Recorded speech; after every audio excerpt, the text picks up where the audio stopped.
So, my dear friends, welcome into the world of success. Today we are going to learn something about third person singular. So, what is this third person singular? You may get a confusion because in English grammar, this third person singular it plays a vital role. And most of the people they get confused when it comes to the application part of third person singular. The teachers also create a lot of panic when it comes to third person singular.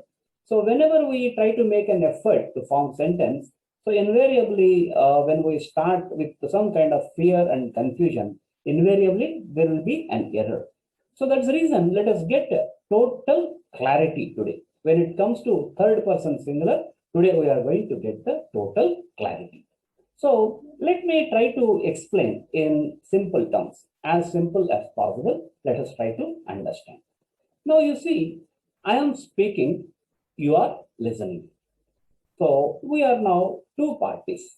I am speaking, you are listening. Now, when I am speaking, you might have observed, whenever I refer to myself, I am using the word I. And whenever I am talking about you, I am using the word you. So this is the fundamental thing we first let us understand this. I can be considered as a first person singular. And I am speaking to you and you are the second person singular. I first person singular, you second person singular. Up to this, are you clear? Good. Now let us consider further. In our conversation, my job is not only speaking and your job is not only listening. After a while, I may ask you a few questions and I may ask you to give some information. Now you start speaking. At that time, you are speaking, I am listening. So when you are speaking, you are using the word about yourself as I to yourself, right? You are saying I. And I being the listener, you are addressing me as you.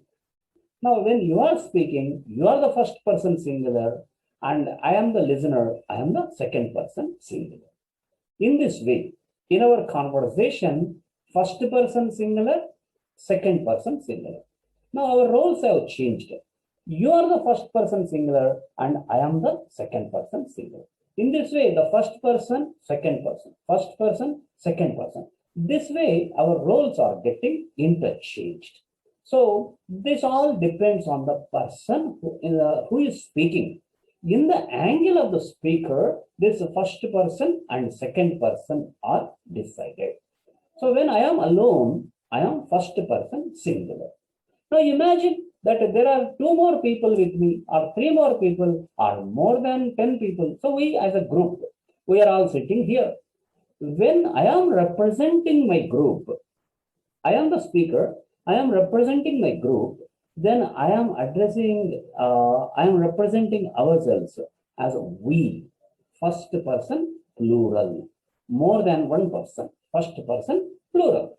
In the same way, you are not alone. Along with you, more than two people are there, or three people are there, 10 people are there, whichever. So, group. As a group, I am addressing you. Whenever I am addressing you as a group, I refer you as you only. So, now what is that we need to understand now? First person singular is the speaker. If he is alone, he calls himself as I. And if he is representing a team of people, he is representing the team and he is referring to this particular team as we. First person singular and first person plural. Now I am talking to you as an individual, second person singular. Then I call you as you. And even if there is a group of people along with you, then also I'll call you only. So you stands for second person singular as well as second person plural. So up to this clear. Am I right? So I and we, you and you. Up to this it is clear. Great. Now, in our conversation, we talk about various things. We talk about a film star, we talk about a cricketer, we talk about a politician, or we talk about a friend, or we talk about a car or a cell phone, whatever. So all these things are third person singular topic. If we are talking, if we are referring to a person, he, a gentleman, we refer to him as a he. And if we are talking about a lady, we call her as a she. So in our conversation, first person is speaking to second person about a third person. So up to this, you need to be very clear. Now I'm going to give you a PowerPoint presentation, then you will be in a position to understand it much more clearly.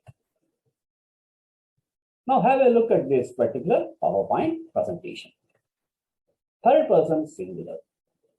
So as we understood in general terms, he, she, it, or any single name is considered as a third person singular.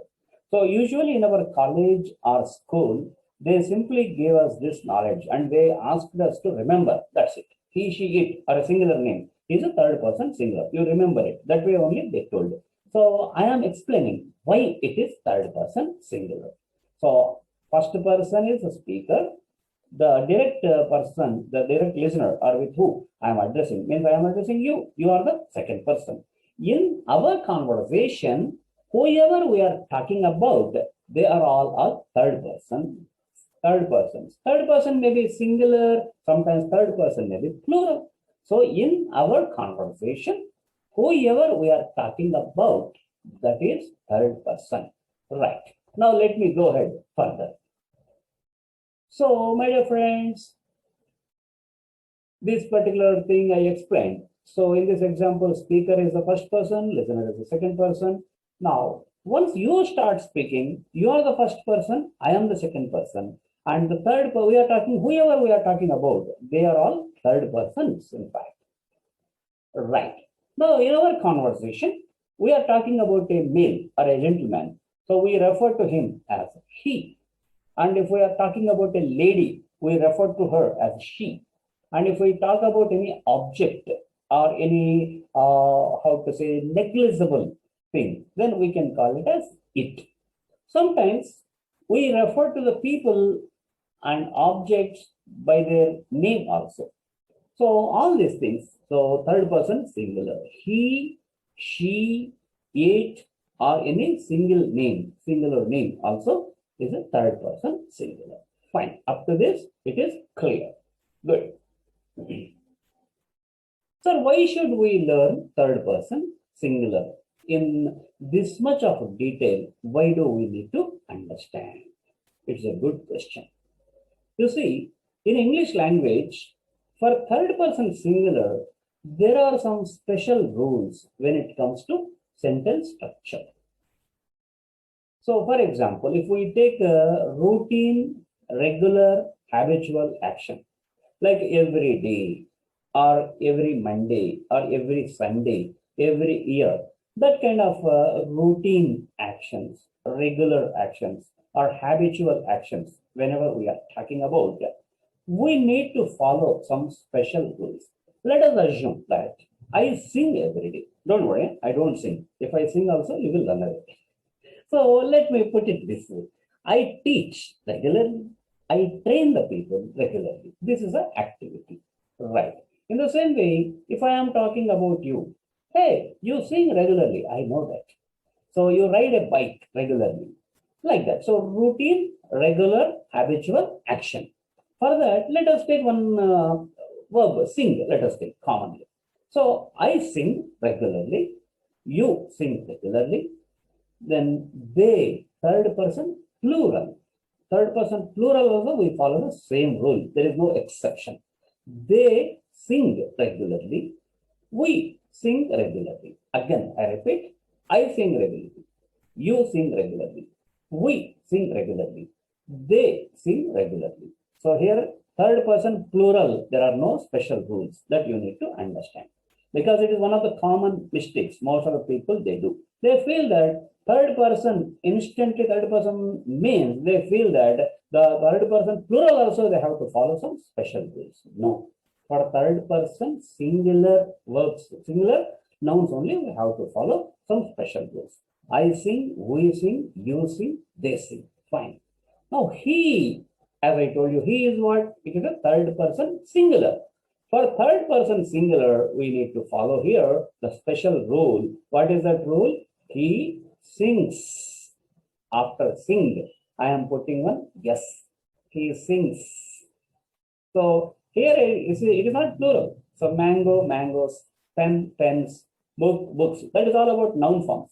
A verb cannot be plural. Then why are we putting here yes? That's the rule in English. That's it. Whenever we are forming a sentence expressing routine, regular, habitual actions of a third person singular, along with the verb, you should put yes. Why? There is no logic. You simply need to follow that. That's it. He sings regularly. She sings regularly. It sings regularly. It, how can it sing? You may ask. We are talking about a smartphone. It sings. So whenever we switch it on, it sings regularly. That way. So for the sake of understanding, I'm giving you. So he sings, she sings, it sings. And in the same way, one name you are mentioning, Raju. Raju sings regularly. Observe at this slide. Have a look at this slide. You see, I sing regularly, we sing regularly, you sing regularly, they sing regularly, he sings. So color also we have given a separate color. He sings regularly, she sings regularly, it sings regularly, Raju sings regularly. So this is one rule you need to remember forever. So this is how people judge your level of English. It is not complicated. So third person singular, routine, regular, habitual actions, whenever you express along with the verb, you need to put yes. That's it. Sing, sings. Of course, when it comes to writing, some of the verbs you need to put es. For example, teach. I teach regularly. We teach regularly. You teach regularly. They teach regularly. He teaches. Es. He teaches regularly. She teaches regularly. It teaches. What it here? Maybe life. Life teaches us many lessons. Huh? So it teaches us regularly. Raju teaches regularly. So this is how you need to remember this rule. So yes or es. Along with the verb, you need to use yes or es.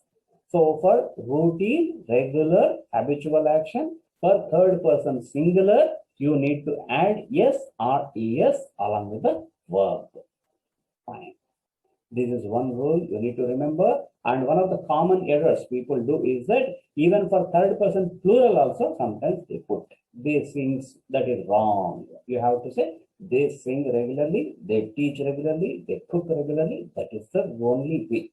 Now, some peculiar verbs we take. One of my friends, for example.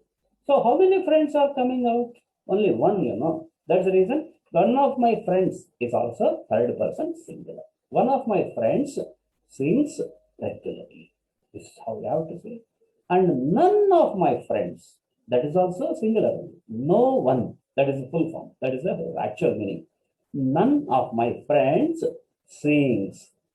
Each of my friends, that is also third person singular. Each of my friends means what? Everyone, every single individual. Each of my friends sings regularly.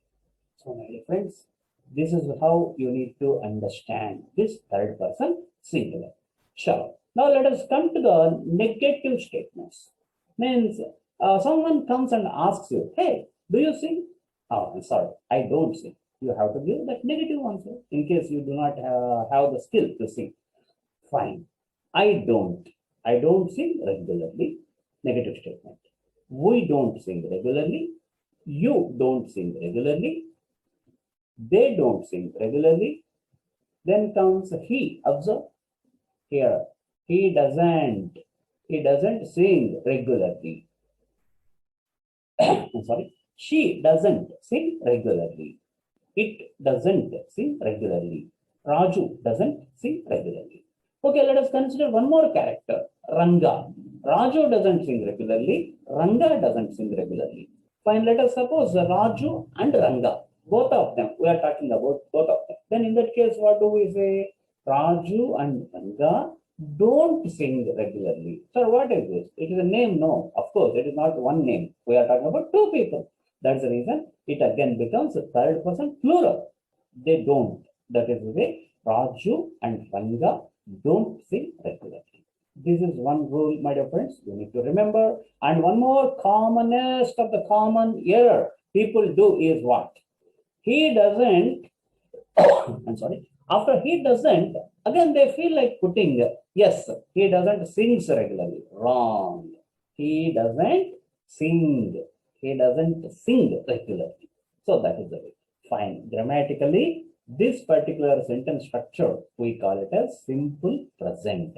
Don't worry about the name of the tense. We are talking about the application part of it, how we are going to use it in real life. Now, one more interesting thing I tell you, have or has. This is also one of the confusions most of the people have. Have or has. Technically, both of them have the same meaning. Both of them have got the same applications. Now, what is the difference? The only difference is there in its attachment with the subject. I have, we have, you have, they have. I repeat, I, we, you, they have.